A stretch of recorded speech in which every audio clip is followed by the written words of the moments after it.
Hola a todos, bienvenidos una vez más aquí a Ventana al Misterio en estos contenidos que estamos realizando con personas que les gustan estos temas, con investigadores, quienes nos cuentan también sus experiencias personales y además quienes se interesan en este espacio y en este tipo de contenidos. Personas que se interesan como mi invitado de hoy, que es licenciado en Ciencias Sociales, además creador de contenido de misterio y que me complace muchísimo tenerlo aquí en mi canal de YouTube. Él es Camilo Manjarres. Muchas gracias, Camilo, por estar presente aquí en Ventana al Misterio. Hola Johanna, ¿cómo vas? Gracias a ti por la oportunidad y en serio gracias a los oyentes por permitirme estar acá con ustedes. Pues bueno, hemos invitado a Camilo porque Camilo va a hablarnos hoy de unas historias bizarras y aterradoras, historias que a quienes nos gusta el misterio pues estamos prestos precisamente para escuchar. Pero yo quisiera, Camilo, que nos contaras un poquito de ti, quién es Camilo Manjarres, por qué le gustan esta clase de contenidos que realmente para mí es muy importante cuando tengo un invitado nuevo, que la gente sepa por qué se interesa por este contenido. Vale, Johanna, pues mira, inicialmente, y le comparto a los oyentes, yo soy licenciado en Ciencias Sociales, ya estoy terminando mi carrera y creo que desde la educación es sumamente importante inculcar que los estudiantes tengan una postura crítica, ya sea en temas de historia, en temas de geografía, y en este punto a mí me interesa mucho enseñar historia, sea historia antigua o historia medieval, a través de la parte paranormal. Y yo te quiero colocar un ejemplo. Hay un autor que me gusta mucho, que es un español, que se llama Enrique Poncela. Y él tiene una frase muy linda que él menciona que historia es lo que ocurrió, pero ignoramos si realmente lo que pasó. Entonces, a partir de esto, es lo que yo fomento como en este pensamiento crítico sobre estos temas de misterio. Entonces, desde la docencia, me ha gustado bastante enseñar esto. Oye, pero qué buena presentación, Camilo. Claro que sí. Y es que como aquí y en otros espacios, lo he dicho también con muchos de mis colegas, finalmente estos temas, el misterio hace parte de la historia, de contar esas cosas diferentes, de contar cosas que de pronto la gente no sabe con claridad, detalles inéditos. Y por eso hoy estamos aquí con Camilo Manjarres y vamos a empezar. Vamos a empezar con estas historias bizarras, muchas quizás fuertes, pero que yo sé que son importantes para entender también no solo la maldad humana, sino cómo funciona nuestro cerebro y cómo funcionamos nosotros como seres humanos. Camilo, arranquemos con el primer caso, que es el de este señor, el vampiro de Sacramento. ¿Quién es? ¿Cómo se llama? ¿Qué fue lo que sucedió con él? ¿Cuál es la historia del vampiro de Sacramento? Correcto, Joana. Pues creo que tanto tú como yo y nuestros espectadores en algún momento quisimos que los vampiros fueran reales, que hasta quisimos ser un vampiro, ¿no? Cuando mirábamos estas series, estas películas y decíamos como, vaya, esto sería interesante. Pues lamentablemente y para asombro de los espectadores, ya hace bastante tiempo un vampiro existió y es este personaje como lo pueden estar viendo. Inicialmente, este joven, este chico, tuvo una infancia bastante difícil, pues sufría maltratos por parte de su madre y de su padrastro, hasta tal punto que lo abusaban sexualmente a él. ¿Qué ocurre? Su niñez, obviamente, como yo lo menciono, fue bastante traumática, pues los maltratos, la violación, etcétera, pero él fue creciendo. Precisamente cuando era adolescente, sus padres observaron que tenía como un comportamiento bastante extraño. Él solía salir de su apartamento, de su casa, y a los animales que iba encontrando por la calle decidía torturarlos. Los mataba lentamente, se divertía mutilándolos y bebiendo la sangre de estos animales. Un comportamiento que obviamente no era nada normal para un adolescente entre etapa niño-adolescente que se comportara así. Pasó el tiempo, este joven más o menos a la edad de 20 años aproximadamente, 23, empezó a consumir narcóticos, empezó pues a delinquir, a tal punto que lo tuvieron que llevar como a un centro de rehabilitación porque decían como, bueno, este personaje, aparte que tortura animales, que roba y que consume pues narcóticos, pues es una persona peligrosa. Entonces lo internaron y decidieron pues hacerle una terapia. ¿Qué ocurre? En este momento, este personaje, él menciona que él cree que se está pudriendo internamente, que se está como muriendo, que eso es una enfermedad real, que ahorita lamentablemente olvido el nombre, pero la enfermedad es que la persona asocia que se está muriendo en carne propia, así no le estoy pasando. Entonces, él se da cuenta que si consume sangre de animales o, por qué no, de personas, podría evitar morir. Entonces, cuando él estaba en este sitio donde lo estaban pues rehabilitando, las palomas que llegaban a su, a su vivienda, a su cama, Su él decidía, ventana. a su ventana, él decidía asesinarlas. Él las comía vivas, las decapitaba y los enfermeros lo veían lleno de sangre como si fuera un vampiro, como si fuera un monstruo. O sea, algo que a cada persona le va a aterrar. Y para asombro de todos los espectadores que nos están viendo, las personas que estaban al cuidado de él, ¿sabes qué opinaron? ¿Qué dijeron? Dijeron como, este chico está bien, no es ningún peligro para las personas. O sea, es algo bastante loco. ¿Cómo van a soltar a una persona con estos Y trastornos además estaba mentales? en un centro psiquiátrico. Entonces, ¿qué clase de personas lo estaban atendiendo? ¿Quiénes eran las personas capacitadas? O sea, ese es el dilema que hay. Entonces, este personaje, pues, cumple su condena, su tratamiento, por así decirlo, y sale con su vida. En este momento es cuando él comienza con estos actos macabros de vampiros, de monstruos, y su primer acto macabro, que bueno, aquí toca hacer un paréntesis, ocurrió desde 1977 aproximadamente a 1978, donde asesinó personas. Su primera víctima fue una joven mujer, la cual estaba en su vivienda, como todos nosotros, estamos tranquilos, quizás haciendo la cena, hablando con la familia, cuando llega este sujeto, rompe la puerta, se acerca a esta pobre mujer, la golpea, la apuñala una y otra vez, y cuando está casi que agonizando, decide violarla para rematar y se va y la deja ahí como si nada. Y bueno, obviamente empieza a consumir partes de ella a forma de canibalismo porque pues toma su sangre y demás. Obviamente, las autoridades norteamericanas, porque pues toca hacer referencia que esto ocurrió en Norteamérica, empiezan a preocuparse, ¿no? Dicen como, ¿qué está ocurriendo en el vecindario? O sea, ¿por qué esta mujer resultó de esta manera asesinada? Pasa el tiempo, pasan los días, y su segunda víctima, que precisamente se llama Evelyn Mirrod, que murió el 27 de enero de 1978, como he mencionado, era una mujer que estaba embarazada y está embarazada y tenía un hijo pues recién nacido. ¿Qué ocurre? Él llega igualmente al apartamento, a la vivienda de esta mujer, decide atacarla brutalmente, la golpea una y otra vez con un cuchillo, decide pues como ya lo hizo anteriormente, apuñalarla y la viola de tal manera que esto pues es lamentable decirlo, ¿no? Desgarra su útero de tal forma que la violó sádicamente. Obviamente esta mujer pues lamentablemente murió y este sujeto, como están viendo acá, este joven pálido y flaco, con sus propias manos, le abre el vientre a la mujer y le empieza a sacar los órganos de adentro. Y uno que otro empieza a devorarlo como un propio vampiro. O sea, esos cuentos, esas películas que nosotros mirábamos, estaba ocurriendo en 1978. O sea, no es algo tan irreal. Y este personaje, ¿sabes qué es lo peor? Lo que él hizo en verdad, después de todo esto, cogió a uno de sus hijos, lo metió en una licuadora y prendió la licuadora con el niño adentro y estaba vivo, obviamente el niño.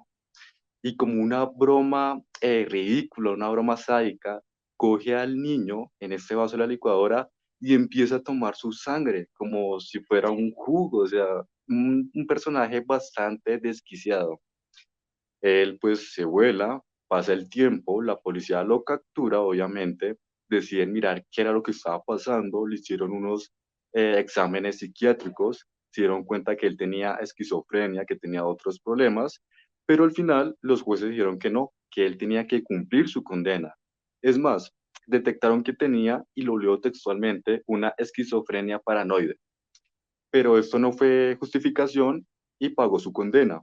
¿Qué ocurre? Él estaba pagando su condena, lo habían condenado pues, a la pena de muerte, pero él aparece muerto en su en su propia celda porque pues consumió bastantes narcóticos y tuvo una sobredosis. Y es acá donde el vampiro de Sacramento, como es su apodo, termina esta historia tan macabra y lamentable que ocurrió en Norteamérica. Y aquí como reflexión, y ahí sí a los oyentes de pronto les dará risa, como profe que soy, pues lo que leemos, lo que deseamos muchas veces no es tan irreal y tenemos que tener cuidado con lo que nosotros deseamos o leemos, porque este era un vampiro y mira lo que hizo. Sí, es que de verdad que la realidad supera la ficción en muchas ocasiones, yo creo que incluso en la mayoría de las ocasiones. Y aquí también es un llamado de atención con esta historia a varias cosas. Uno, un personaje que quizás desde muy pequeño podría tener este tipo de trastornos y que sus papás quizás no le pusieron atención y por eso termina cometiendo todos estos delitos. Dos, también los entes de salud y quienes están pendientes de esto, nos contabas que cuando hacía esto con las palomas, aún estando internado en la clínica psiquiátrica, pues quienes estaban a cargo de él dijeron que el tipo estaba en perfectas condiciones y lo dejaron salir y por eso, pues finalmente comete esos atroces crímenes, esa descripción que es demasiado fuerte, perfecta contándonos, pero demasiado fuerte, y que finalmente termina con la vida de tantas personas. Y además es algo bien curioso porque el tipo pues hace la fácil, una sobredosis, se murió y listo. Y las víctimas son las que finalmente quedan sin algún tipo de justicia. Pero bueno, Camilo, después de esta historia tan aterradora, vamos a seguir con otras tantas, porque lo que nos espera sigue estando muy fuerte.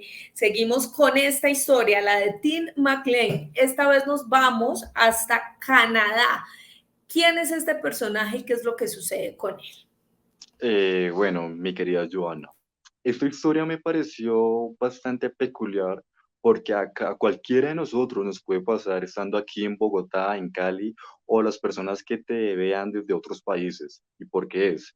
El joven que están mirando en esta imagen era una persona como tú y como yo y como los espectadores, que tenía su familia, que trabajaba, que tenía unos sueños, y pues un día él salió de trabajar, como todos nosotros, y decidió pues montar un bus para llegar a su vivienda, como hacemos nosotros, o sea, algo totalmente tranquilo y normal. Entonces, este joven canadiense decide pues tomar el bus y pues va hacia su casa. Era un trayecto bastante largo, trabajaba por así decirlo como a las afueras de Canadá o de una ciudad, entonces pues se demoraba más o menos 1 hora y media, 2 horas en llegar a su vivienda. El bus tenía que hacer unas paradas, entonces bueno, él tomó el bus y decidió sentarse en la parte de atrás. Se colocó sus audífonos y decidió dormir como cualquiera de nosotros haríamos. A mitad del recorrido se sube en este bus un personaje llamado Vincent Lee. Este personaje era bastante extraño, tenía una capota, unas gafas y el aspecto era raro. O sea, las personas que estaban en el bus, que lo observaron, mencionan textualmente que era una persona como con una energía bastante rara, como si fuera a realizar algo, pero pues no sabían qué iba a realizar. Este personaje, Vincent Lee, decide pues subir al bus y se sienta inicialmente en la parte de adelante. Sigue la ruta como ningún problema y él decide observar dónde está este joven y decide acompañarlo. Se levanta y empieza a caminar y se sienta en la parte de atrás del bus al lado de él. Pasan, que te digo, unos minutos, unos segundos y algo en la cabeza de Vincent Lee estalla, o sea, él pierde como la cabeza, decide mirar a este joven, saca un cuchillo bastante grande y al momento que lo va a apuñalar, este pobre chico abre los ojos, o sea, se despierta y ve cómo este sujeto lo apuñala una y otra vez a sangre fría. Obviamente, las personas que están en el bus empezaron a gritar por el miedo, ¿no? Porque lo están asesinando. Pero lo macabro acá es que este personaje, Vincent Lee, coge el cuchillo y empieza a cortar la cabeza de este pobre chico, a tal punto que la arranca por completo. Aquí, pues obviamente, así todos seamos valientes, creo que salimos corriendo al ver esto. O sea, yo creo que nadie reacciona al ver que una persona le está quitando la cabeza a otra. Y lo más asqueroso y mórbido que podemos ver es que Vincent Lee empieza también a comerse el cuerpo de este joven, empieza a devorar sus partes. Obviamente el autobús queda vacío, Vincent queda con el cadáver de este chico y llegan las autoridades y te lo digo, parecía una película de horror. Palabras textuales de los oficiales describen que este sujeto parecía un zombie o un demonio porque caminaba de lado a lado en el bus, con la cabeza de este pobre chico en las manos y bañado totalmente de sangre. Obviamente, después de un periodo de tiempo, las autoridades logran entrar, lo atrapan y créeme que lo más perturbador y los espectadores que nos están viendo es que este personaje, ¿sabes qué hizo? Mira, cogió los ojos de este pobre chico, cogió la oreja, la lengua y a forma de burla, a forma macabra, hizo una carita feliz en el piso y hay fotografías reales que obviamente no podemos compartir aquí en YouTube porque YouTube se pone molesto con esto, pero son una fotografía bastante perturbadora de lo que hizo este personaje, Vincent Lee. Obviamente la familia pedía justicia por lo que hizo y pues como tú mencionabas anteriormente, la excusa de él es que tenía trastornos mentales, que no era consciente de lo que estaba haciendo, que él lo único que menciona es que sí, que él lo asesinó, pero que no era consciente de lo que estaba haciendo. Entonces pues no pagó una condena ejemplar a lo que él hizo, o sea, un caso bastante aberrante y lo que yo te digo, Joana, o sea, a cualquiera de nosotros nos puede pasar digamos, ahorita que nos estén observando, digamos, alguien de Bogotá que coja Transmilenio y que se sienta a dormir. O sea, créeme que eso da miedo. Y eso ocurrió en Canadá en el año de 2008. Impresionante, impresionante esto, pero más impresionante la capacidad de la maldad humana, o sea, poder sentarse al lado de una persona que ni siquiera conoces, tener la astucia de asesinarla, pero no solo eso, sino después hacer un acto tan terrible como coger sus partes, partes de su cuerpo y hacer literal una burla con este asesinato realmente cruel y aterrador.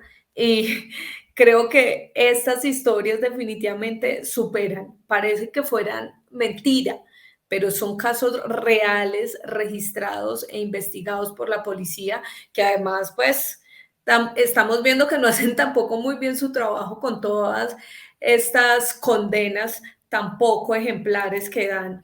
Bueno, continuamos ahora con otra historia, una historia que está un poco más cerca de nosotros geográficamente hablando, y es la de Javier Canchi, porque esta historia sucedió en Bolivia en el 2016, hace muy poco también. ¿Qué pasa con Javier Canchi?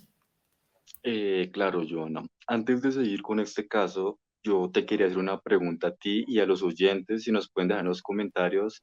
¿Ustedes creen que el ser humano es malo por naturaleza o es que ocurre algo, tiene un mal día y hace que cometa esos actos? Te coloco un pequeño ejemplo. Si nosotros vamos al cine y vemos una película de horror como, ¿qué te digo? Viernes 13 o bueno, Masacre en Texas, las personas pagan por ver la película, ¿no? Y cuando matan a las personas, pues algunos se asustan o les da risa y ya. Pero mira, esto ocurrió en la vida real y a las personas sí les dio miedo. Entonces, ¿por qué en la pantalla grande sí se divierten viendo esto, pero ya en la realidad no? O sea, desde la parte psicológica sería chévere analizar el por qué una persona se siente bien viendo algo ficticio, pero ya en la parte real se siente mal cuando está pasando lo mismo, o sea, una persona está muriendo, ¿no? Es algo muy loco. Entonces yo te pregunto, ¿tú crees que el ser humano es malo por naturaleza o qué opinas tú? Ese es un gran debate, Camilo, es un gran debate respecto a si vemos películas de miedo, de terror o de asesinatos, realmente es porque como seres humanos nos acercamos a este tipo de cosas. Pero cuando tú vas a cine, tú de alguna manera controlas ese miedo, controlas ese temor de esas realidades. Es como lo veo, lo disfruto, pero sé que no va a pasar. Sin embargo, yo sí considero que los seres humanos tenemos la maldad por naturaleza y dependiendo de ciertas cosas que pasen en nuestra vida, pues asimismo desarrollamos esa maldad. Sin embargo, también considero que hay muchas otras personas que debido a trastornos y defectos también en su cerebro pueden precisamente causar tanto terror, tanto miedo y tantas historias bizarras como las que estamos hablando hoy. Ese es mi punto de vista, por favor. Así como Camilo dice, ustedes dejen sus comentarios aquí abajo de ese video, qué opinan. Es un gran debate porque sin duda se ha investigado durante muchísimos años, no solo desde la parte psicológica, sino también desde la parte social, los fenómenos de la maldad humana, cómo funciona, si somos malos por naturaleza o si la sociedad nos corrompe, como dicen por ahí. Pero en mi concepto personal, creo que todos tenemos la maldad ahí preconcebida y la desarrollamos de X o Y manera. Perfecto, me encantó tu postura, tu punto de Me vista. sentí como en clase, Camilo, el profesor Cuchilla. Suele pasar cuando hago preguntas, pero perfecto y lo que mencionas, ahí leemos a los oyentes. Y bueno, siguiendo con este caso que ocurrió en Bolivia, como tú bien mencionas, que ocurrió en el 2016, relativamente pues moderno, es muy triste porque aquí hablamos de lo que tú mencionas sobre cómo puede existir esa decadencia del ser humano y cómo los monstruos pues son reales, en este caso, en esta historia que voy a contar. Y es que precisamente este joven que está viendo, Javier Canchi, él tenía solo 16 años, si no estoy mal, 16, 17, y él tenía una novia, la cual pues estaba totalmente enamorado de ella, tenían una relación bonita, por así decirlo, pero pues por cosas del destino de la vida, pues relación de jóvenes, de niños, pues terminan.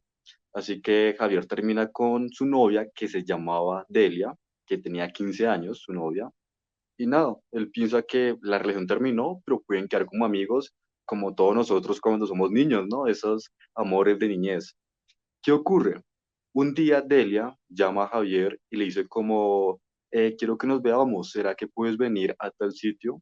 Javier, pues siendo un niño, pues obviamente dice como, sí, está bien, salgo de mi casa y voy para allá. Llega Javier, donde está Delia, su exnovia, y se da cuenta que está con otro joven que es como su nuevo novio y con otros niños, como con otros amigos.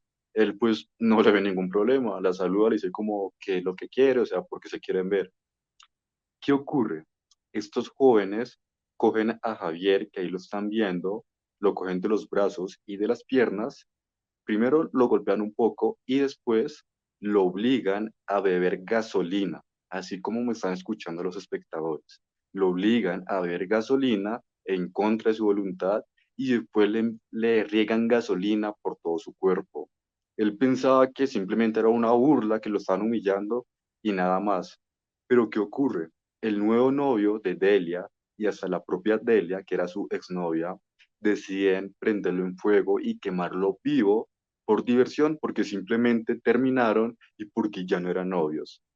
Como dato curioso, los jóvenes que hicieron esto tenían solo 16, 17 y 15 años, y pues la exnovia que tenía 15. Este pobre chico, pues imagínate el tormento, el sufrimiento de haber tomado gasolina y que lo prendieran vivo, o sea, todo lo que sufrió debe ser bastante bárbaro.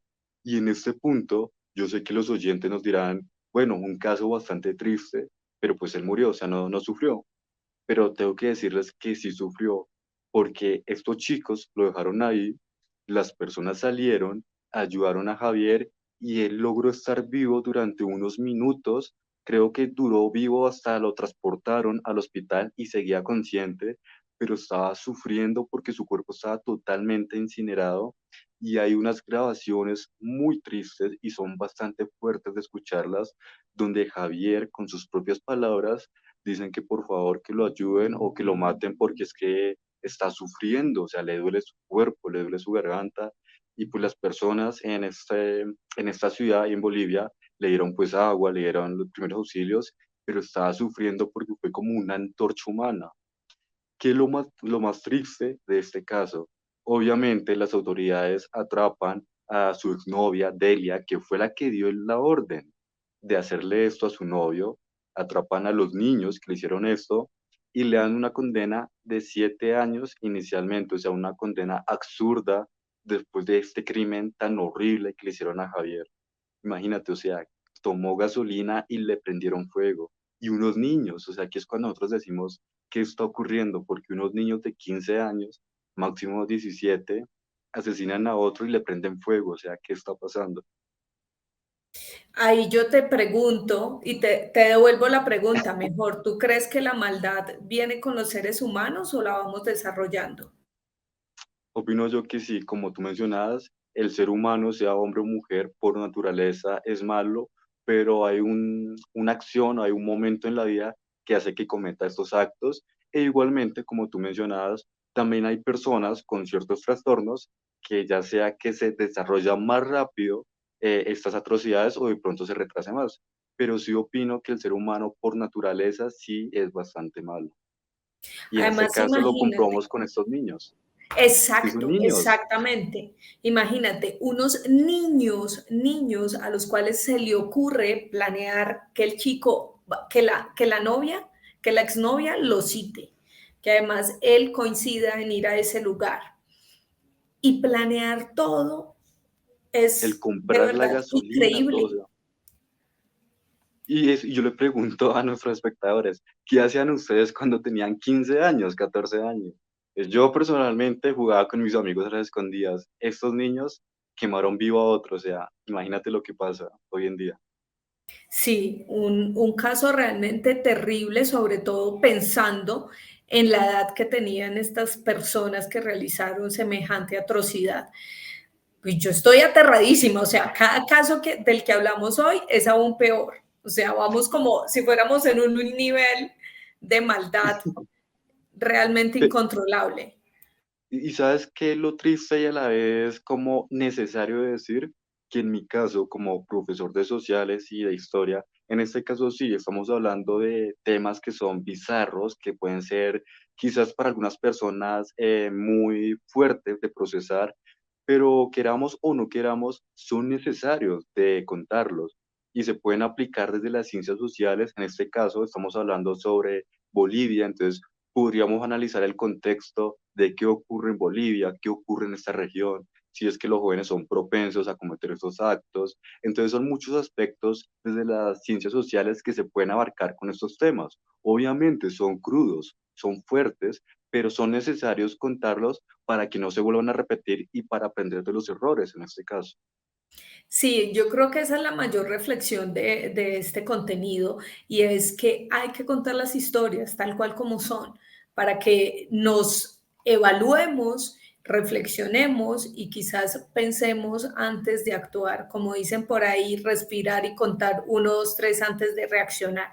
Bueno, Camilo, continuamos y esta historia sí me tiene impactada realmente. Creo que dentro de la lista que me compartiste para hablar, esta me llamó muchísimo la atención. El hombre radioactivo, y esto pasó en 1999 en Japón. ¿Cuál es la historia?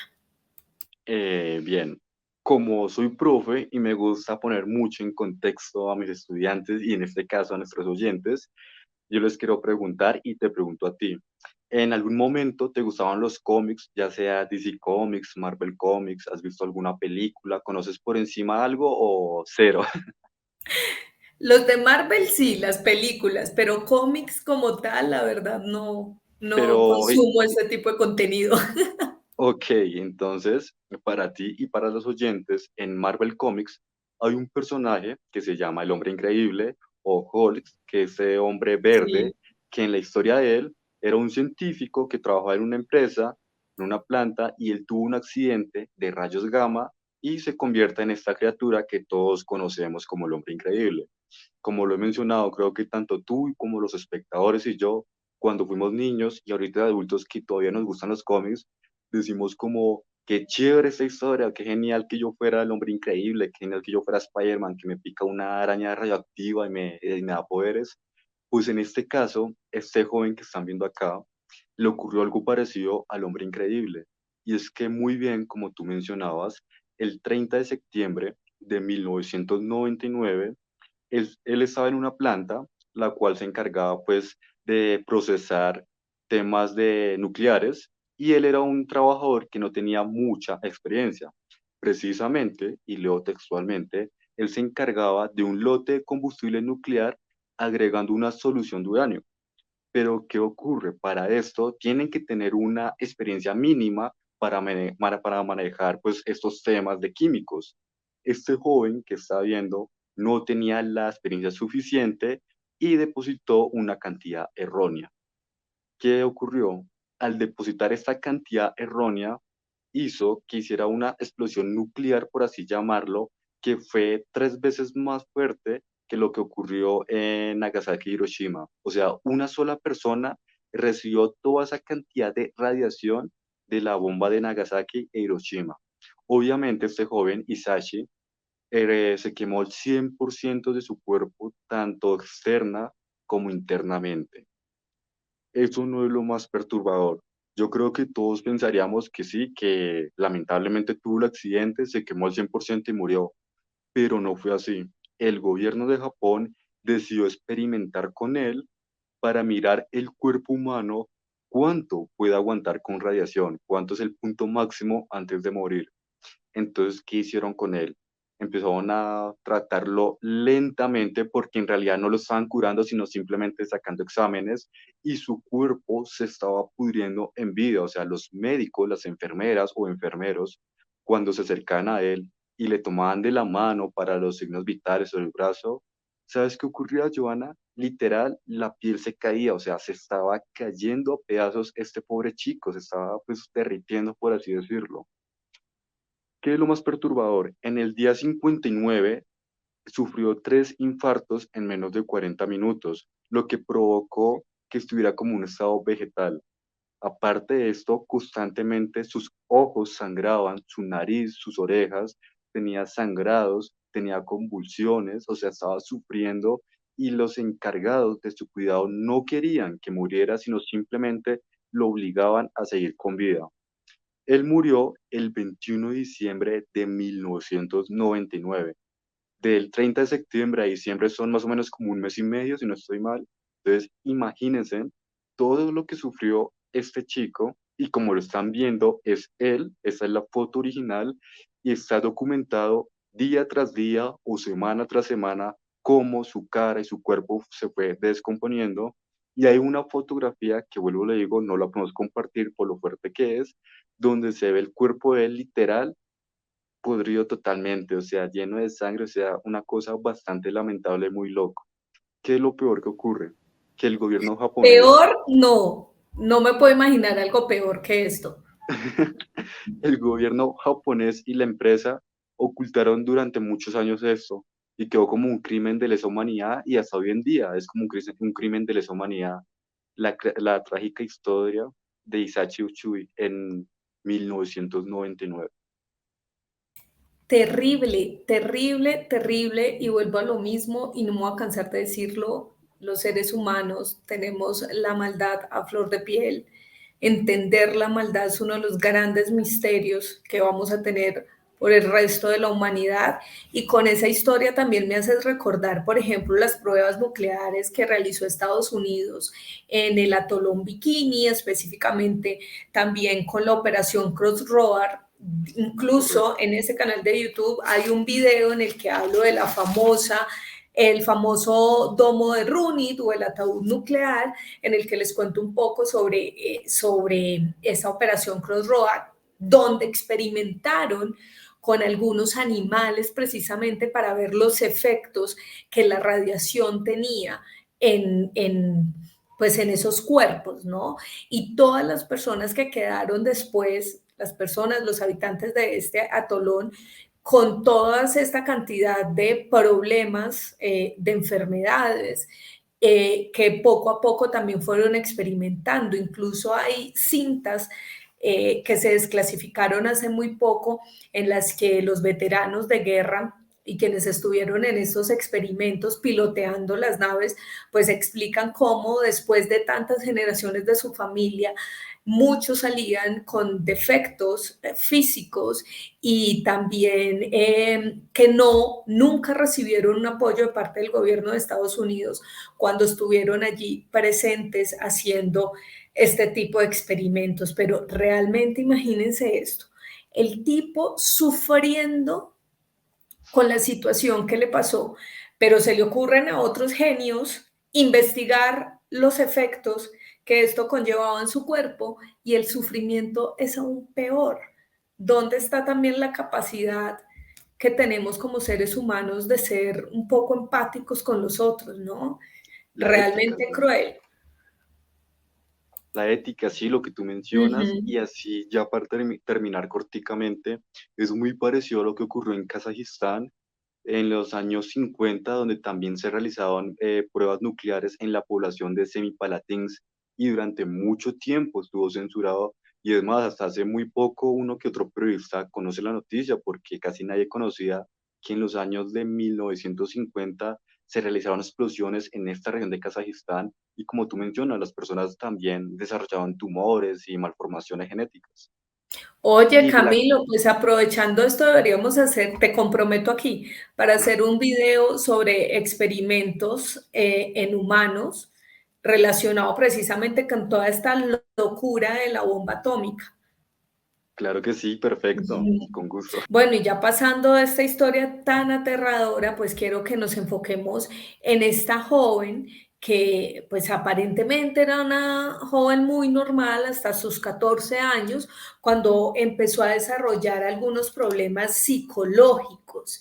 Ella se llama o se llamaba Lacey Fletcher. ¿Qué pasó con ella? Porque además detrás de esta historia están sus padres. Correcto. Pues mira, esta chica, lamentablemente, y como tú lo mencionas, sufrió un problema, un síndrome que se llama el síndrome de enclaustramiento, el cual pues hace que el cuerpo de la persona quede como en estado vegetativo, que simplemente te da como conciencia, pero pues no se puede mover. Esta chica, para sus padres, fue un estorbo desde que le ocurrió esto. Todos los padres, que son unos criminales, o sea, son aberrantes, que son estos personajes que nos compartes, que para mí me repugnan, decidieron hacer lo siguiente: sentaron a su hija en el sillón que lograron observar y abajo del sillón hicieron como un corte y colocaron ahí como un barril para que esta chica hiciera sus necesidades ahí, para que hiciera pues ya sea orinara o sea sus necesidades, pero no solo por un día, ni por unas horas, ni por, ¿qué te digo?, ni por 2 horas, sino durante toda su vida o su mayor parte de su vida. Sus padres la obligaron a quedarse sentada ahí día y noche, o sea, ahí dormía, ahí comía y ahí hacía sus necesidades, a tal punto que esta pobre chica se fusionó, así como lo escuchan los espectadores, se fusionó con el sillón, o sea, se pudrió también en vida. ¿Qué pasa? Lamentablemente esta chica pues murió, sus padres se dieron cuenta que pues había fallecido y decidieron pues llamar a las autoridades, a la policía para que fueran a la ambulancia, y cuando llegaron las autoridades fue lo más perturbador. Entraron a la vivienda y encontraron un olor bastante asqueroso, todo olía como a excremento, a orines, demás, y encontraron a esta chica que estaba sentada en el sofá. Se dieron cuenta que estaba muerta, pero que no había muerto ese día, sino que ya llevaba varios días muerta, o sea, se estaba descomponiendo ahí en el sillón, y sus padres, que aquí lo están viendo, no se habían dado cuenta, sino solo un día cualquiera se dieron cuenta que no estaba respirando y ya. Cuando trataron de levantar a esta pobre chica, se dieron cuenta que literal estaba pegada al sillón y que, espero que no estén comiendo, pero que habían bichos y gusanos que la estaban devorando desde adentro, que estaba infectada con heces, con orina, que habían bichos, hasta habían ratas, o sea, una escena bastante asquerosa y perturbadora. Y sí, mis queridos oyentes, ese sillón es el verdadero, el que están viendo. ahí está esta pobre chica, que es la chica de la foto, ella estaba ahí sentada día y noche haciendo sus necesidades, durmiendo, respirando, y sus padres no le interesaban.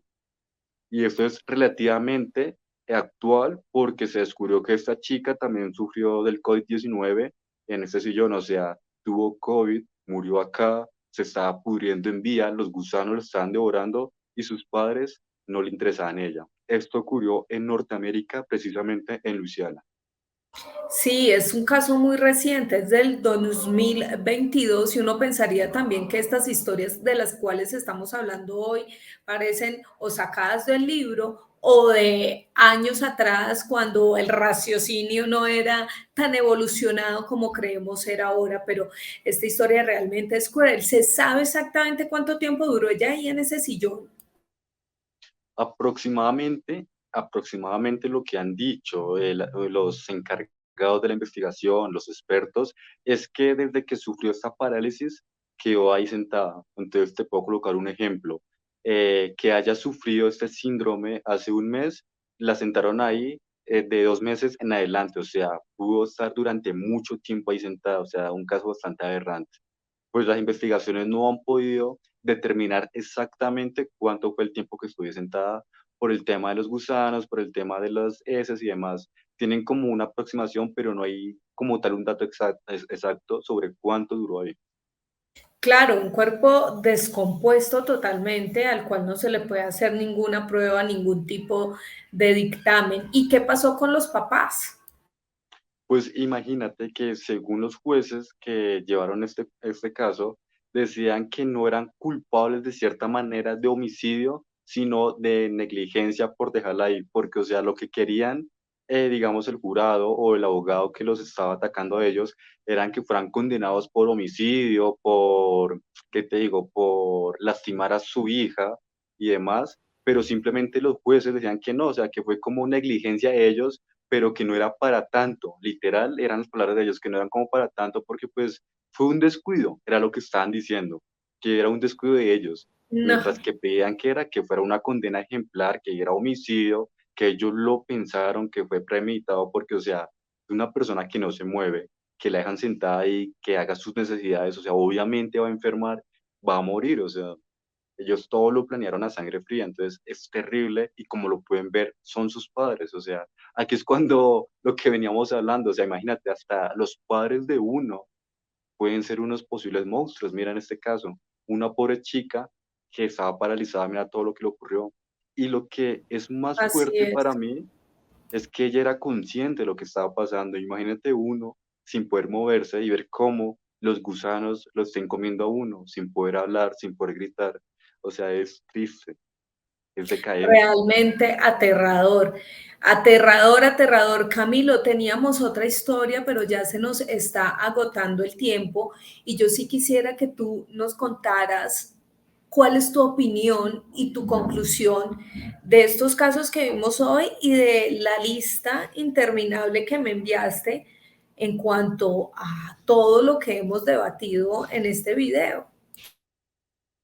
Claro, como lo he mencionado en reiteradas ocasiones, opino que el ser humano, sea hombre, mujer o el género que se siente identificado, pues hablando en la actualidad, es malo por naturaleza y que unos pequeños actos hacen que realice todos estos acontecimientos.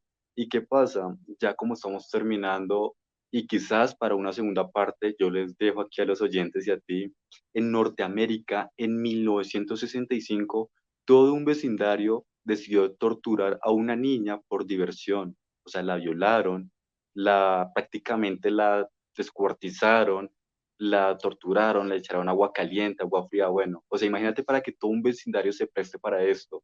Y pues con los casos que acabamos de ver, podemos decir que, en fin, que el ser humano sí es malo por naturaleza, sino que simplemente decide en qué momento serlo y en qué momento no. Así es, Camilo, historias bizarras y aterradoras que hemos explorado hoy con Camilo Manjarres, como les dije, es licenciado en Ciencias Sociales y por eso es que me estaba haciendo tantas preguntas, me corchó como buen profesor y también creador de contenido de misterio. Lo pueden encontrar aquí abajito, están sus redes sociales, qué tipo de contenido realizas, Camilo, y en qué redes sociales te pueden encontrar. Claro que sí, para todos los oyentes me pueden seguir tanto en YouTube como TikTok e Instagram con este nombre, Misterio con doble O, Rayal Piso Oscuro, y manejo toda la temática del misterio que puede haber, casos de ovnis, conspiraciones, asesinatos, y es más, a las personas que quieran ver las fotografías sin censura, y también tú, si tú deseas, pueden verlas en mi Instagram, que ya tengo el riesgo que perder la cuenta, pero pues bueno, lo hago por ustedes. En historias destacadas pueden ver las fotografías donde dice monstruos reales 1 y monstruos reales 2, que son estos casos de asesinatos. Y nada, pueden seguirme, como te dije, en esas redes sociales. Toda la temática paranormal o del misterio.